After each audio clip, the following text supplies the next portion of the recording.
মা আয়েশারে ডেকে বললেন, আয়েশা মনে হয় আমি বাঁচবো না। ওই যে খায়বার বিজয়ের দিন, খায়বার দুর্গ বিজয় করার পরে এক ইহুদি মহিলা আমার দাওয়াত দিয়েছিল।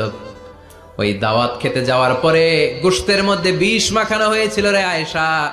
ওই বিষ মাখানো খাসির গোশত খেয়ে যে ব্যথা আমার পেটে উঠেছিল, আজ আবার সেই ব্যথা উঠেছে। বিশ্ব নবী ওই বিষ খাওয়ানো গোশতের কারণে ইন্তেকাল করেছেন। তার মানে বিশ্ব নবী শাহীদ। জামা আল্লাহু বাইনা নবুওয়া ওয়া শাহাদা। আল্লাহ বিশ্ব নবীকে শুধু নবী বানায় নাই, শহীদ হিসেবে কবুল করেছে। সুবহানাল্লাহ কবেন না? প্রচন্ড অসুস্থ, উনি ছাড়া মসজিদে নববীতে কেউ ইমামতি করার সাহস পায় না। বিশ্বনবী বললেন, আবু বকর তুমি যাও। আবু বকরও যায় না। বিশ্বনবী বললেন, পানি আনো। বিশ্বনবী পানি দিয়ে ওযু করলেন। ওযু করে কয়েকজন সাহাবীকে ধরে উঠতে চাইলেন, আবার ধপাস করে বেহুশ হয়ে পড়ে যায়।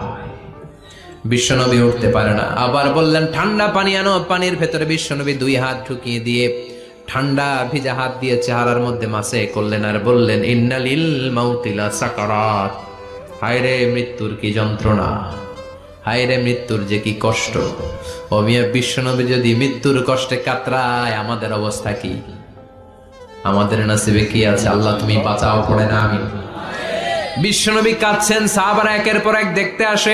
কান্নার রোল পড়ে গেল চারদিকে। বিশ্বনবীর কলিজার টুকরা নয়নের পুটুলি সাইয়্যিদাতুনা ফাতিমা বিশ্বনবীর কান্না সহ্য করতে পারে না। বিশ্বনবীকে ধরে সাইয়্যিদাতুনা ফাতিমা